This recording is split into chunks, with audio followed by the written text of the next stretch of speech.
Subliminal influences or subliminal messages, information that bypasses below the psychological threshold of conscious perception.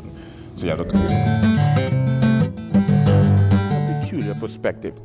We take in a transdisciplinary approach. Transdisciplinary is basically when mutually exclusive disciplines converges.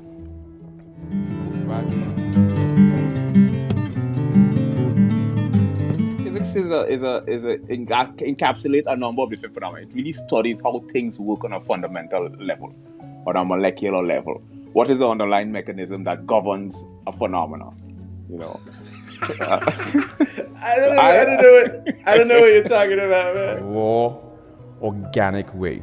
Reference. And it has to do with diagonal and horizontal lines. Diagonal and primarily created to materialize the abstract concept. You know, I want this show to be about teaching Jimmy. You know, maybe that's the game. You play a note on an instrument. What determines amplitude? What determines frequency? What communicate language just as effectively as human on figurative and rhetorical even. Linguistic analysis, parapsychological.